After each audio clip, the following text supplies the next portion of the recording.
us and look after us, our rights, who we are as a people. We're Australians, and we deserve to be heard. And I've had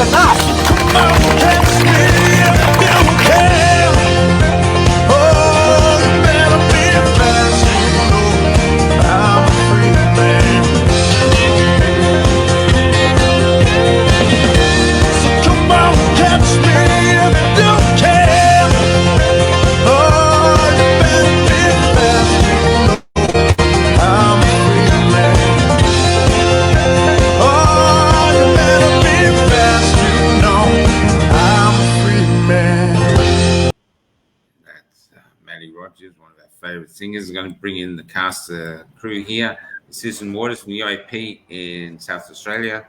There's Cathy Byrne from South Australian Senate for the AusFed Party. Johnny Larter, of course, who wouldn't know Johnny Larter, and you guy, Dr. Yunous Vagh. Vagh, yes. Vagh, okay, from Perth. And are you running for the Senate in Perth, Doctor? Yes, Senate in Western Australia. Okay, so let's begin now. First off, in case everyone takes off in the first 2 minutes, you guys need volunteers, not just voting below the line, above the line, wherever. You need volunteers. How are you going for volunteers? How are you going, Susan? How many you got? Can't hear you, Michael. Oh, said how many? Is that better? Yeah, that's better. I said we've got to talk about volunteers. How many have you got? How many do you need? Got a few, but I need 117 volunteers. So I've got at least one on every polling booth. I've got 117 polling booths in Bray. So it's the biggest electorate. How about scrutineers? Got any scrutineers?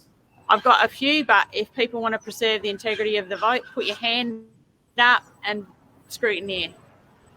Okay, cool. How about you, Cathy? So I'm running in the Senate, and we have candidates running across all electorates like the UAP as well, the Australian Federation Party. So we literally need really in the thousands, and RDA are doing a great job, but and we had the rally on Saturday. So a lot of people have signed up, but we have a lot of parties to cover, obviously. I believe that you can get one scrutineer per candidate per polling booth. Yeah. Right. So now say you've got six per counter. Pardon? You have one per counter. So if your polling booth's got 4 counters, you can have 4 scrutineers. Right. So that's a lot. All right. No worries. One per counter. Okay. Yeah. So all right. So we've got 4 scrutineers per polling booth, and then we need as many, possibly, depending on how many counters there are at the polling booth. So let's say a minimum 2 per candidate. We need a lot. We need help in South Australia. And if you're giving out the how to vote cards, it doesn't just have to be for one party. It can be for more than like one party if, if we're struggling on people. I mean, ideally, in an ideal world, you would like to have one volunteer per party, but we've got people for RDA, Reignite Democracy, and I'm sure that the viewers would have heard of it. If not, if you're kind of new to this Awake Freedom Movement and Reignite Democracy by Monica Smith, who's running in the Senate with her fiancé Morgan C. Jonas in Victoria. I fully advocate for them. They're great people, and I know Monica personally, but they've done a wonderful job. And we've also got Guardians SA on Facebook, and they've got us volunteers, but we certainly need more. We like the keyboard warriors and everything, but the keyboard warriors need to go outside and put on some woolly clothes vitamin D. Put their hands up. How about you, John? How are you going for volunteers in the town? Michael, I wouldn't have a clue, to be honest. You'd be surprised if you did. That's the honest answer. Look, I was speaking to Tony Nikolic yesterday. I think the important thing is the message is if you can volunteer, it doesn't matter who you can volunteer for, just go and volunteer. I know Tony Nikolic was saying the sense of camaraderie between the groups has been excellent. So if Victor Tay in Werribee is away for 5 minutes getting a coffee, Tony hands out his pamphlets. That's what we need. Just everyone get on the same page. Yeah. Now, Doctor, you're running by yourself, so I'm guessing you don't have 1,000 candidates up your sleeve. But let's start with you. Why have you Volunteer. decided to run as an independent?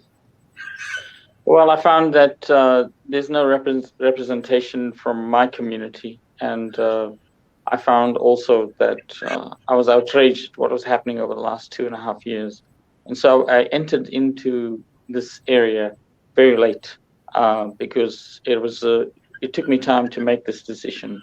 So the reason why I actually made this decision to enter politics for the first time was because I realized that our freedoms are just getting eroded.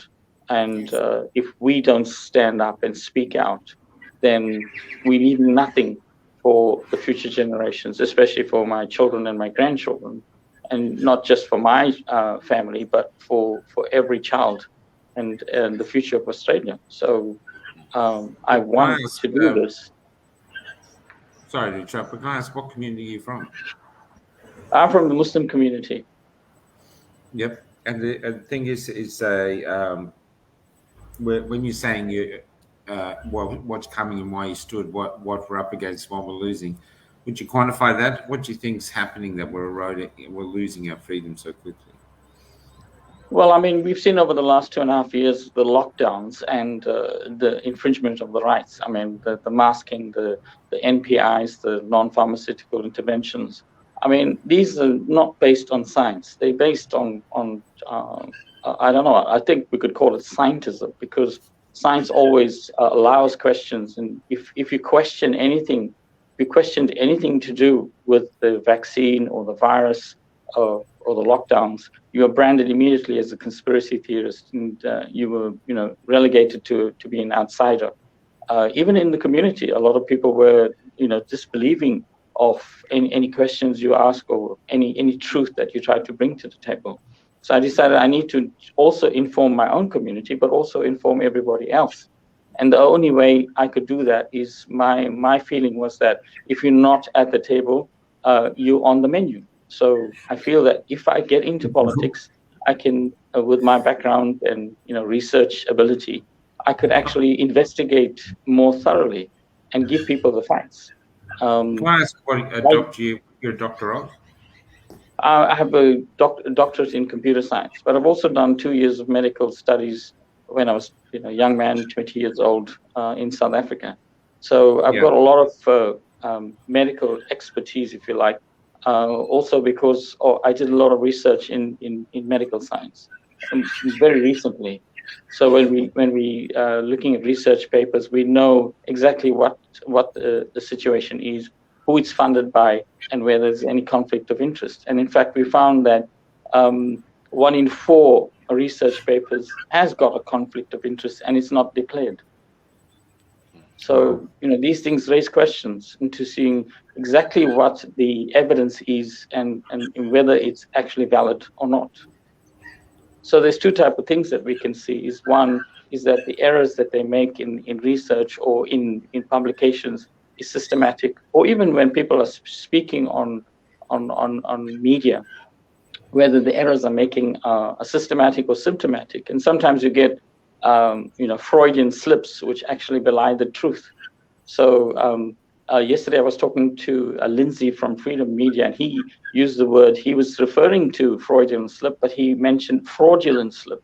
So the difference between fraudulent, and I found that really interesting and funny, because between fraudulent and Freudian, there's a correlation. So yeah. That's really so this is why I actually want to enter politics. My motto is actually to hold truth at falsehood, so that its brain spills out. So we need to actually show people the reality. The reality sometimes is very scary, and in fact it is, with all these new technologies coming up, like DREADS technology and CRISPR technology, where there's gene editing, and the whole. It might sound like a conspiracy theory, and I might sound like a tin hat foiler, or tin foil hatter rather. But these things are there. The technology is there to pushing us into a technocracy and into transhumanism. Yeah. So we need to do things about this, and I can sit there and tell people about it on the computer, And like Cathy says, we can be, keyboard warriors, but we have to stand up and do something. Because if you're not standing up and doing something, then what's the point of speaking? I might go back to Suzanne. Suzanne, thanks for that, Doctor. What's it been like on the road? How many Ks have you done? Tell us some of the adventures on the road. I've been averaging about 3,000 Ks every week, but I do have a pretty strong group behind me, and I'll just spin the camera around. So today with me is my son.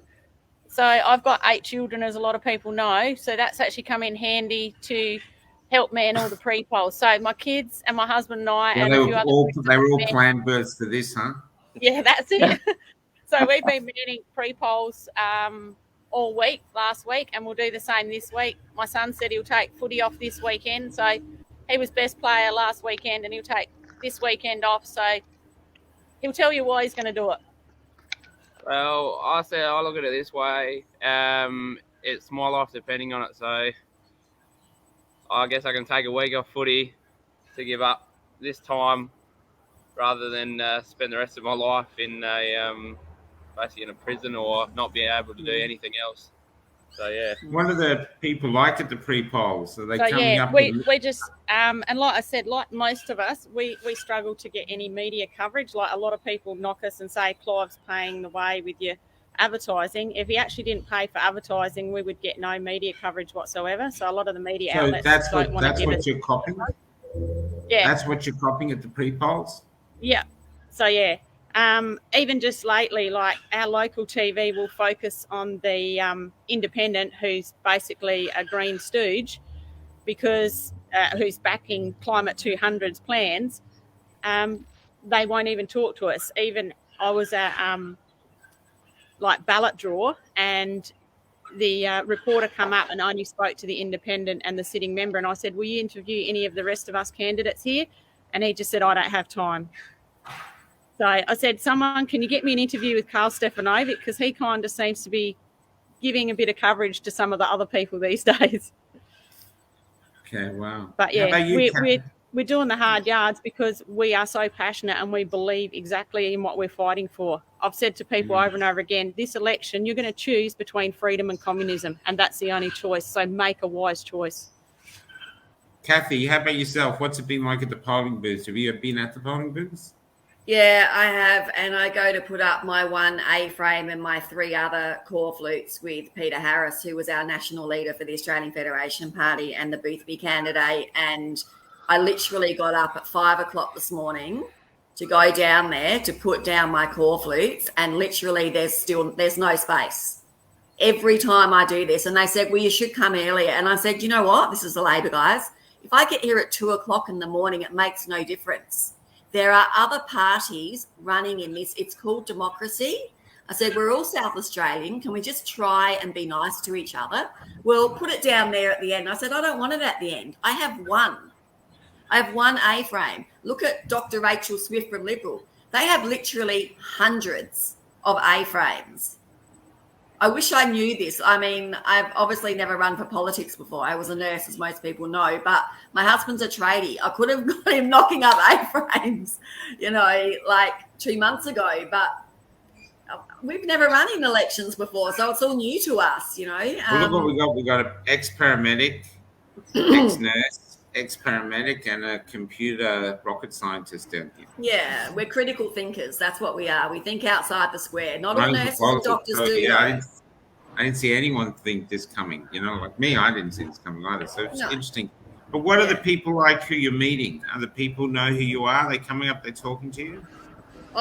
It depends at the freedom rallies. Yeah, absolutely. But general day-to-day, not really. No, they don't really know who I am. But I have got 600 core flutes up around South Australia, and not really in the Grey electorate where Suzanne is, but certainly in the Barker electorate around Mount Gambier and Narraport and Millicent and stuff. We went up there and did some campaigning with Kim Hanton, who's our Barker candidate. So, yeah, people are getting to know my face a little bit. But if we didn't have the core flutes, and again, we pay for most of it ourselves. In fact, we are very much well funded. I mean, Yeah, and we don't have any TV ads on, so it's even more difficult for us to get exposure. So we need platforms like this, Michael. Has anyone ever interviewed you at all from the mainstream?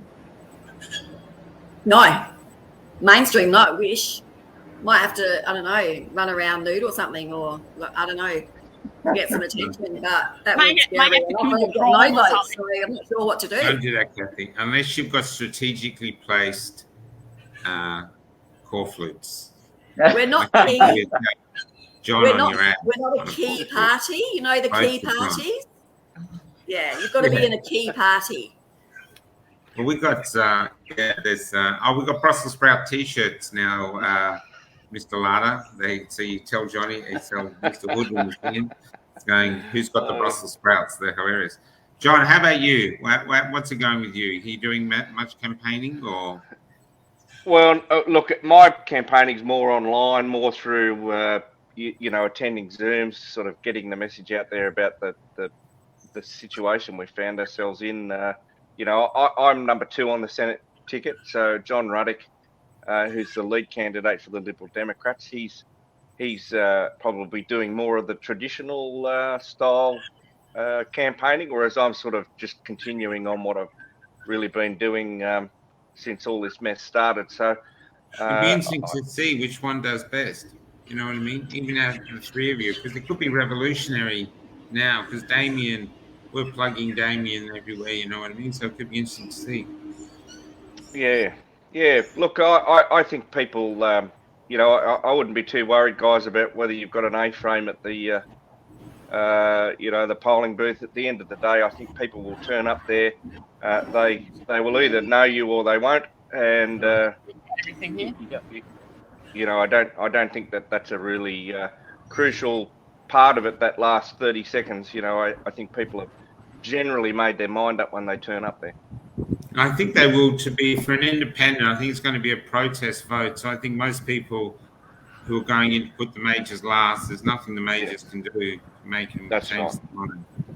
Yeah, I agree. I think like that. Even though they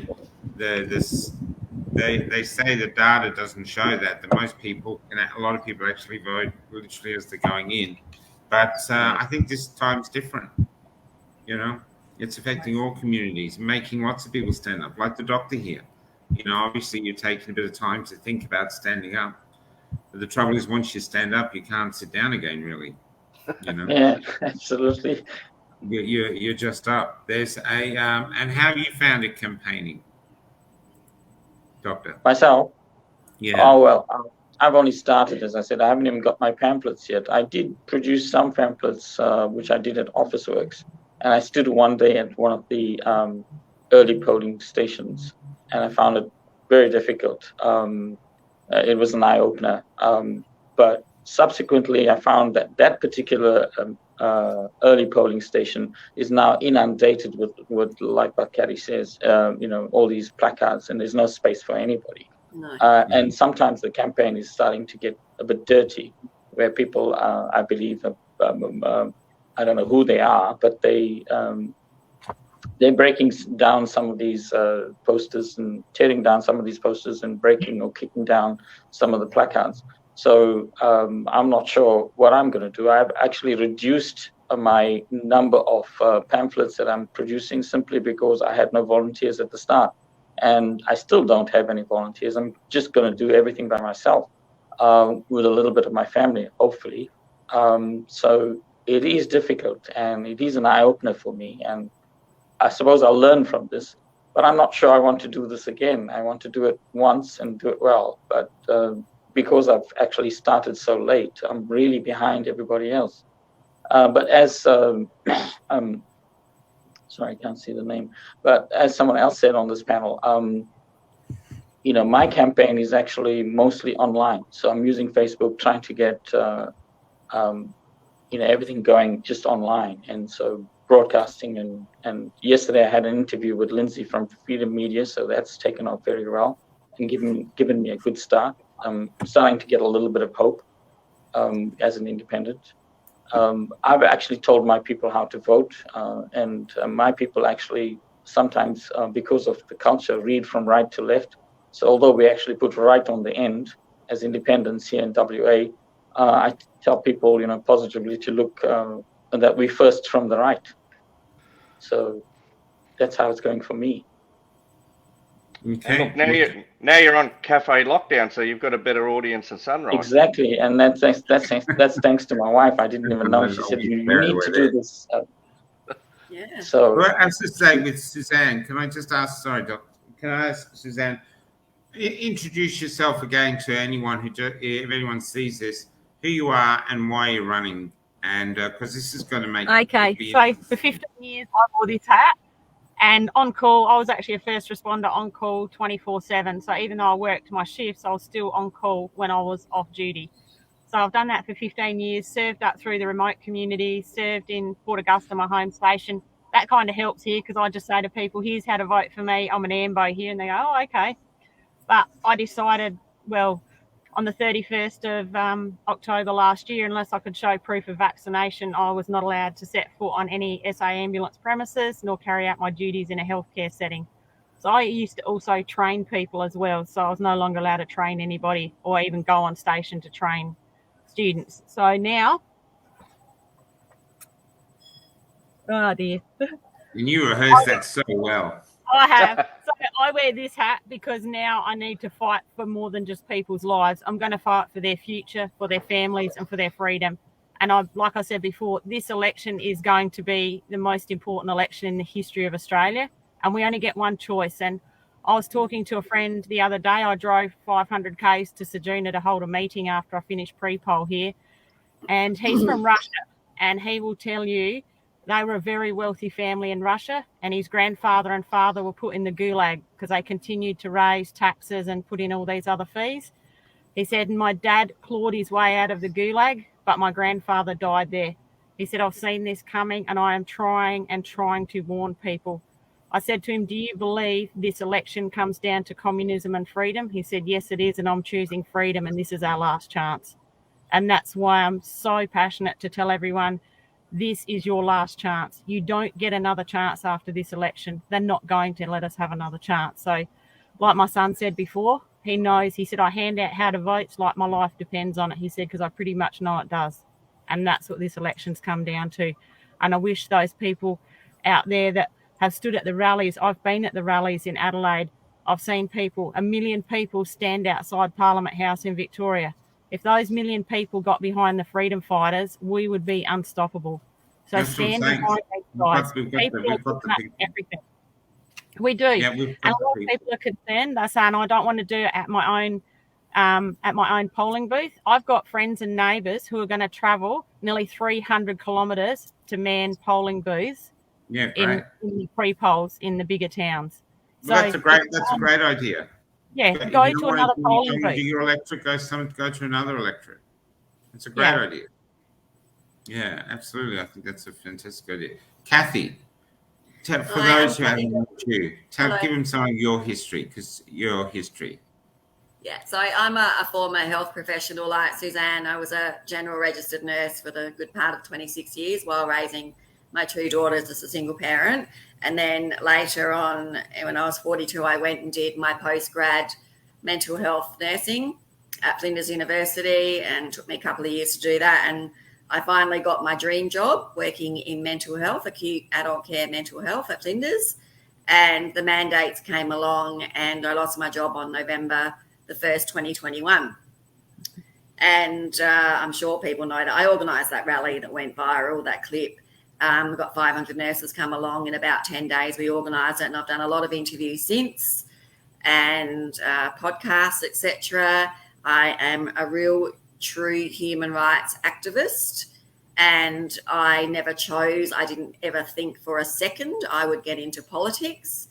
It really is not a nice playing field, as the doctor said. People are really being quite difficult towards the more, I don't like calling us minor parties. I mean, the Australian Federation Party is running 80 candidates across Australia, and we have a full quota in South Australia and WA, and about 17 candidates in Victoria, 6 Senate candidates in Victoria. We're quite a large party, considering we are self-funded. So I'm really proud to be the #1 Senate candidate for South Australia for the Australian Federation Party, because we're not your traditional political party. We are a people-powered movement by the people, for the people, to reclaim back true democracy under the Australian Constitution and constitutional rights and a true rule of law. So that's what we've lost. In 1973, the wonderful Gough Whitlam decided to change the Constitution to suit the narrative, and without referendum, and we haven't had any referendums. And if you go and get your little constitutional handbook from your local MP for free, they have conveniently taken out Section 151(23) AAA, no conscription, right? No medical conscription. They have taken that out of the small handbook. How convenient. Because you know what's happening, Australia? This is conscription and we are at war. There is no doubt about it, except, unfortunately, people are signing up and going to war of their own volition because they're not understanding what is going on. Well, this is what is going on. The government is not protecting you, and this is not helping your safety. In fact, it is destroying your immune systems. And you'll notice that people are getting this so-called COVID, and I need to explain what COVID means. It means a certificate of vaccination identification. Think about the words COVID. There is always subliminal language, like the doctor said earlier. Certificate of vaccination identification in your arm. So for people watching this who are on the fence and really not quite sure what is happening, who are thinking, I can't really put my finger on the pulse, but there's something not right going on in Australia. But we always vote Liberal and Labor. I mean, there's no other choices. You have a choice. You hold the power. The people hold the key to unlocking this jail that we are in. As Suzanne said, this is our last chance. It's either democracy to a point, and we've lost a lot of it, or it's communism. We're looking at Eastern Bloc totalitarian dictatorship, and Victoria is a very good example of that. I'm also hearing that after the election, you may be going back out into lockdown. Are you hearing that, Michael, that there may be another lockdown looming? Yeah. Terrible. I think they're trying to keep us on tense. I'm just going to move on, though. So, John Larter, from my notes here, you're with the swingers parties. So what are you doing for I'm growing Brussels sprouts. With the Liberal Democrats. So sorry, Liberal Democrats, that I called you the swingers party. I just know you're all very close. There's very close.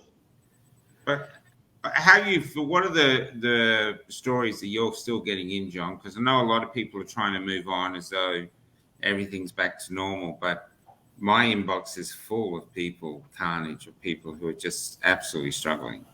Yeah, well, look, I think the problem has been, Michael, that the governments have taken their foot off the accelerator a little bit, and a typical example of that is probably in New South Wales, where they've come out and said the mandates have ended, but the reality is they haven't.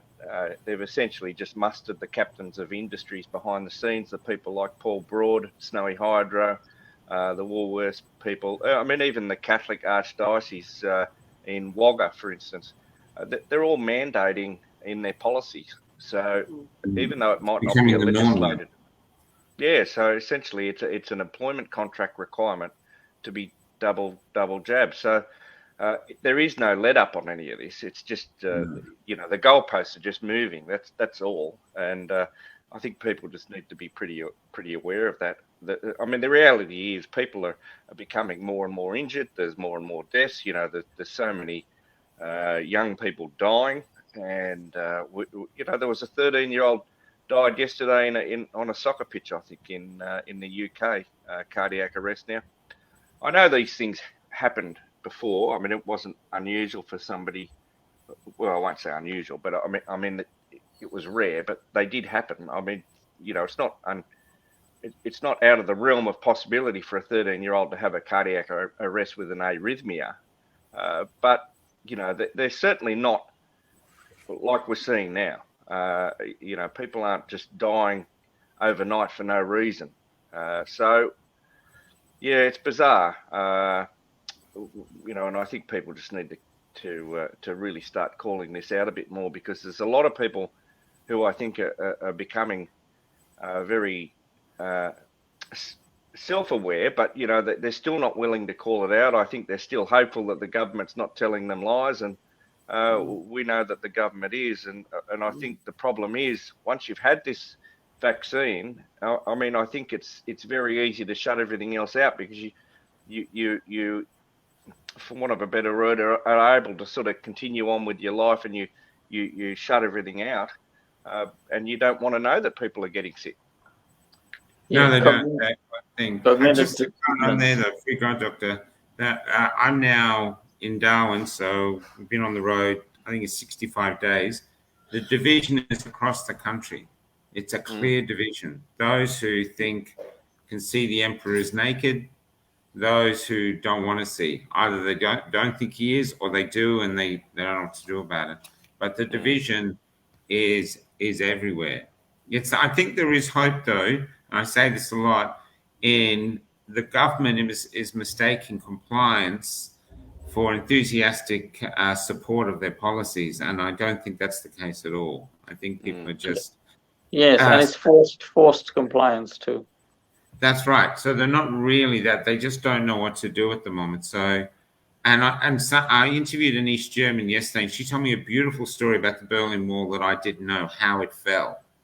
And what she said was that it was in the air that they were going to open up, but a radio presenter said they're going to allow you to travel basically across the wall, but he didn't stipulate a date or a time, and everybody just went down to the wall, and they ended up with so many people at the wall, they gave up, and the people just started taking apart the wall while they had the chance. So literally a wall that looked like it was never going to fall, fell like that. So I think there's always hope. Always hope. Yeah. Anyway, Doctor, how about yourself? And can I explain from a doctor's point of view, why are so many people still refusing to see what the rest of us can see so well? At the outset, I must emphasize that I'm not a medical doctor, even though I did have 2 years of medical experience. I'm actually computer science. I've got a doctorate in computer science. But, my research just tells me that people refuse to believe what's going on after taking the vaccine, because if they start to see the truth, they will have to admit that they were wrong and that they've actually harmed themselves in their decision, or harm their children or whatever. And so that is cognitive dissonance. And there's also the mixed, I think, with what we call Stockholm syndrome, as well as mass formation psychosis. So we find this, as you said, division, the polarity. And this polarity is so deep that even within families, even my family, there are people that are pro-choice, and the people that are just following the government blindly, and they believe the government is benevolent.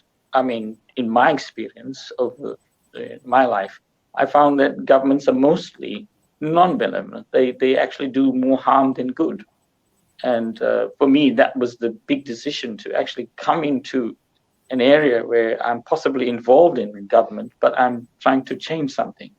I've seen a lot of politicians come in with good intentions and then get lost along the way. So I hope and I pray that we as independents and minor parties don't get lost along the way, and that we still continue to fight for the truth. And the truth is there. It's hidden in plain sight, but people just don't want to see it, because the reality that they will see is so scary that they just don't want to face it.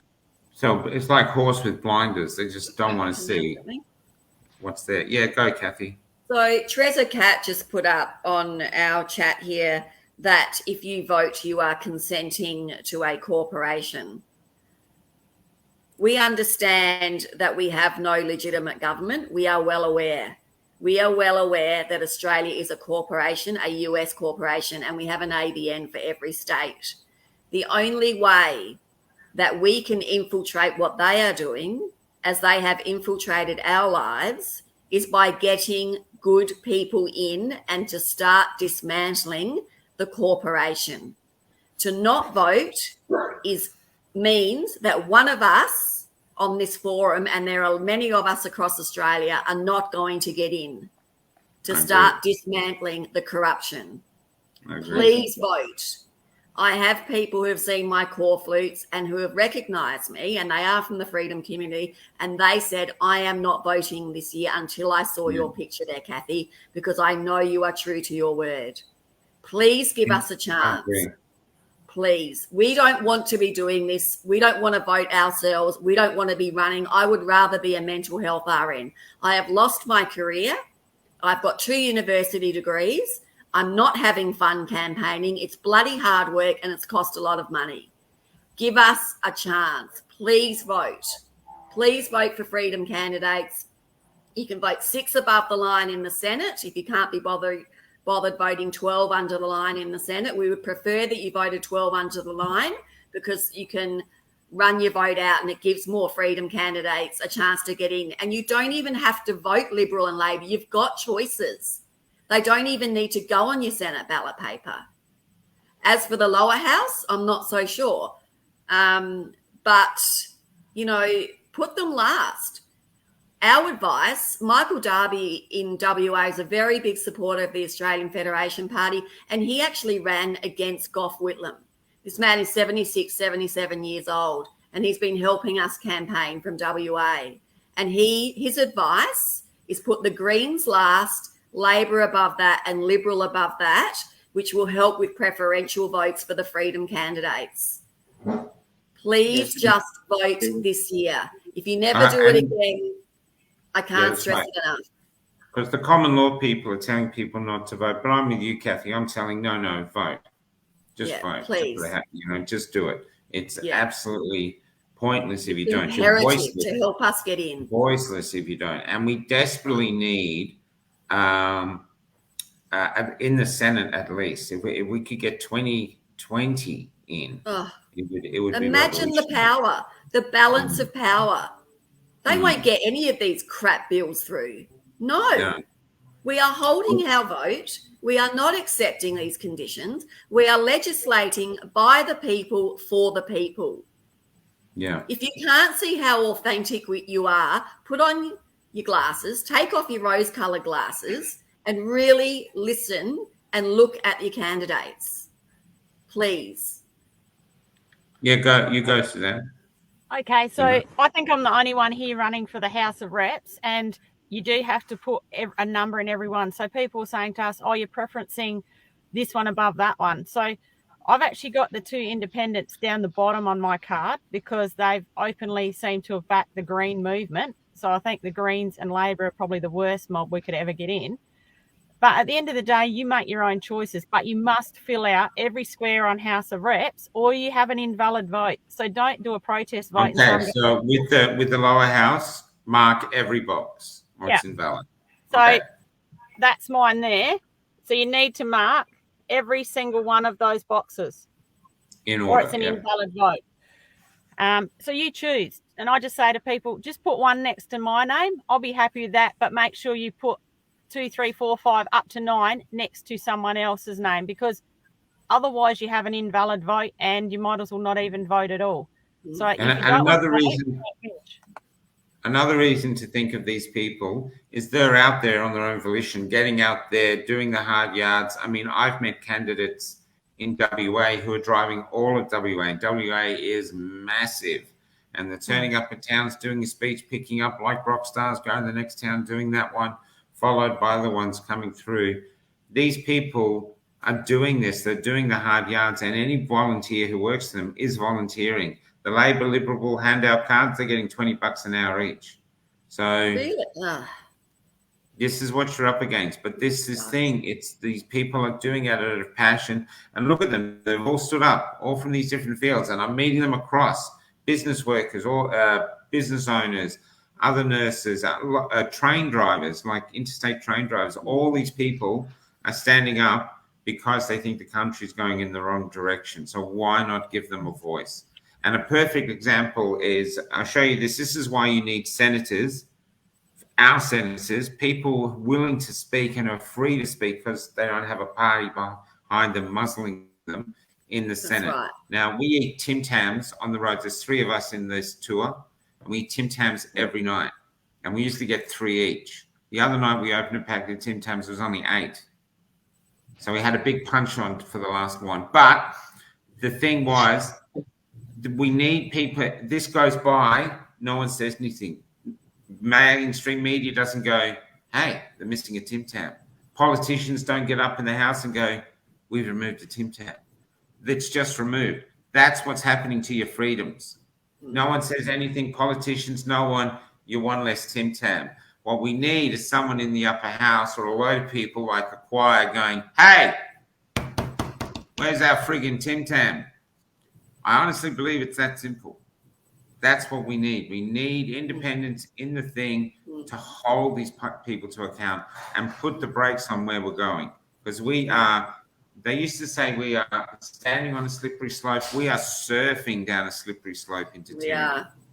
We're just being pushed there by our fellow Australians. So I agree with you. Never a more important time to vote. We must get our freedom fighters in. Anything else anyone wants to say? I've got a few other interviews today and I'll wrap this up. Yeah. We'll start with you. Give us a smile to start. Come on. No, you can do better than that, John. Come on, keep going.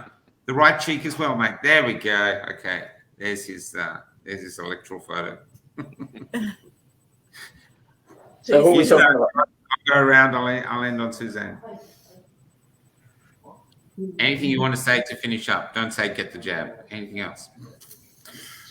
So are you talking to me? You, Dr. Johnson, obviously switched off. You go, Doctor. Okay, so I've got my my how to vote postcard here, and unlike the parties, because I'm independent, I'd like you not to vote above the line. You must vote below the line. So voting below the line means you will see me independent as a candidate by my name. But if you vote above the line, I don't know if you can see it clearly here. If you vote above the line, you'll only get the parties. And because we have no party affiliation whatsoever, it's not a level playing field for us. So you have to actually go down below the line and vote below the line. And as I said before, that we actually last on the draw. But we've actually looked at it positively and said we're first from the right. So all the independents are stuck on the right. So that's in WA. So people have to make their own choices, get to know the candidates themselves rather than just the parties. Get to know the candidates themselves and vote for those people that you know. Because these are the people that are going to speak out in the Senate and stop, like Cathy says, stop all the crazy policies they're going through. And some of the crazy things that are happening first of all, is the pandemic response treaty, which is coming up with the WHO, with the World Health Organization. Yeah. And that means that will override your constitution. Any country's constitution will be overridden. So, and Mark McGowan here in WA has already spoken about the next pandemic. And this is, it's not just looming. It looks like it's going to happen straight after the election. And if that next pandemic comes in, who takes over the constitution of the country and the state? And so therefore, we've got no hope of getting our freedoms back. And the thing that I want to say is that all these governments, they introduce, and not just Australia, but throughout the world, they introduce states of emergencies and they slowly steal away the freedoms. And if you don't complain or you're not outraged, then they will introduce more state of emergencies so that more freedoms can be taken away. Eventually, we'll just be living in prison. That's right. John? Oh, look, Michael, I'd just say, look, today's an example of, ordinary Australians doing extraordinary things. And I think that's what's so different about this election is that you're not getting the stereotype university student that spent the last 5 years working for Albanese who's now getting a chance to run in a local seat. These are people with history. These are people that have struck a blow. They're fair dinkum Australians. They're people like Gerard Rennick, who have come into politics with a view to, like, he came into politics to try and reform the tax system. And I mean, at the end of the day, Gerard's been the greatest advocate for safety in medicine. So, some of these people from parties, major parties, that they're not all bad. And, you know, I think you just have to remember that because Alex Antic, you know, even Craig Kelly came from the Liberal Party. So look at the individuals and what they've done. Don't just throw the baby out with the bathwater in all respects. I think you need to look at the individuals, what their history is, what their track record is, and vote accordingly. Because I mean, even amongst our people, I mean, not everyone's you know, probably the sort of person that would appeal to you, and may not necessarily represent your best interests. So it comes down to what's right for you and what's a good fit for your community, etc. But remember this too: in these areas where you're in regional areas, make sure you use your local independent newspapers. Go and talk to them. They're not they're likely to give you a go. And I think sometimes even just putting an ad in the local paper with the how to vote will be a lot more benefit to you than putting a call flute or having someone handing out pictures down at the front of the polling station. Okay, thanks, mate. Kathy, just to take. So at the Australian Federation Party, we are using. You'll see a call flute behind me. I don't know if you can see that. Okay, yep. That is made in South Australia out of recycled products. We paid extra. This is our flyers, made in South Australia, recycled paper. Show me a Greens candidate that has got recycled call flutes and recycled paper. Very interesting. All right, boom. Wow. Manufacturing in Australia by Australians. Keep jobs here. Keep jobs onshore. This is a small example, and it wasn't difficult to do. We can do this. We have the tools, the know-how, the experience at the Australian Federation Party. We have brilliant experts behind us. I just want to give you a quick example. Peter Harris is our national leader and also the Boothby candidate here in South Australia. So as a lower house, one day he could potentially be a PM, and what a brilliant PM he would be. Unfortunately, he hasn't got the exposure. We haven't got the millions of money to go on TV, but this man is authentic. He is true to his word, and he is committed, and he is a father of two young children. He's about to have another child. Recently, he did a clip that has gone pretty much viral, and I hope you've seen it, about Victorian Forests. Victorian Forests is a government organisation that is meant to be protecting national parks across Victoria. Well, they have signed off for logging for national parks across Victoria. Dan Andrews has spies out so that if people like scientists and researchers go around and trying to stop this logging, he has spies on them like we are living in communist China. It's already happening. What we want to do is we want to have hemp production. We can make paper out of hemp. We don't need to be doing logging. There are other alternatives which are more sustainable, which will save money and create jobs. That is just one small example of what we can do in this country with our brilliant natural resources, right at our fingertips, right here in Australia. But no, we log down national forests. There's now an IBAC inquiry going on about it. It's not good enough, and the Greens are deafening silence. Always. We'll call them watermelons. Green on the outside, red on the inside. They're not the greenies of 20 years ago. I want this to hit the younger people who are voting the Greens, like my 19-year-old daughter in the last election. I'm like, no, tell your friends not to vote the Greens. They are the worst of the lot. Yes, there is nothing hippie or cool about them. We really need to reach our younger people, guys, and educate them. We have a brilliant environmental policy. Pardon? Growing hemp is a good thing. And I think it's inevitable because I've been traveling across Australia and lots of people I meet are doing a hemp apprenticeship. Yeah. And trade's another thing. We need to create more apprenticeships for our tradies. They make it so difficult. My husband had his own business. They don't make it easy for employers to take on apprentices. There's a lot of red tape. There's a lot of rubbish they have to deal with, and it turns employers off. They get a little bit of money, but it's a lot of work training a young person. It takes a lot of work and commitment, and they stuff up sometimes. That can cost the company. They make mistakes. They have to go and fix it. It's not that simple.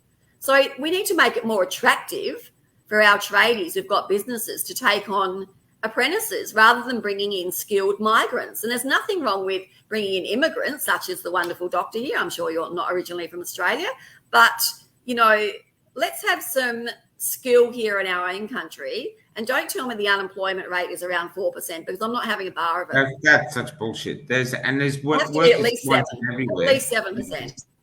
And they're not hiring the nurses back that they've, like yourself. No, they're not getting back that's on. right. Paramedics. Look at these two paramedics. We've got John and Susan here.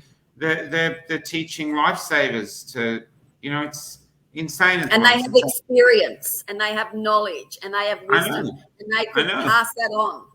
I know there's no sense to it. Susan, I'll let you take us out. Give us a final call out to the world, Susan. Okay, I think a lot of people are disillusioned. They think that only Liberal or Labor can hold a majority government, but that's not true. Like, I talk to people all the time on the polling booth, and I said, from my point of view, with the United Australia Party, we're running 151 federal candidates, so that's one for every seat. So if we get 76 of those over the line, we can have a majority government, and we don't need Liberal or Labor. We have a lot of independents flying under the green radar, and a lot of people think, I'm just going to vote for this independent. Be careful, because they'll make an allegiance with Liberal or Labor. So make sure you know who you're voting for, and realise that we can hold a majority government that is not Liberal or Labor, and give us a chance. See what we can do, because we are desperately passionate about what we're doing. All of us here have walked away from jobs, most of us forced because we won't be vaxxed, but we're so passionate about what we do. And a lot of people comment, oh, you're with the UAP, you've got Clive funding you. No, he funds an advertising campaign. I fund myself. In the last couple of weeks, I've probably spent in excess of $30,000 because I won't get on mainstream media. So I actually have to take out full page adverts and a lot of stuff like that in local papers. Even the Stock Journal in South Australia didn't print my article. They said it didn't come in time. It did. I had proof that it did. But yeah, so we've got a fight on our hands, and they'll just turn away from anyone that's not mainstream. So they'll pick on, like I said, they'll pick up on some of the independents who are pushing the green agenda or backing Labor, and they'll go with those. But the rest of us, we get no airtime. Well, good luck to you all. I'm going to vouch for you all. Thank you. Good luck to you all. Thanks for coming on. And I'll just upload this and stream it again. And I hope it does some good. Feel free to share it. Okay. Thank you. Thanks for the opportunity. And I'm going to go with this. This happened in Melbourne at one of the biggest marches. I met a violin player, and he was meant to be touring Europe, but they wouldn't have him because he wasn't vaccinated. And he wanted to do something. He didn't know what he could do because he was just a violin player. And I said to him, why don't you play the violin, the Australian national anthem, like it's got a broken heart and none of us will sing?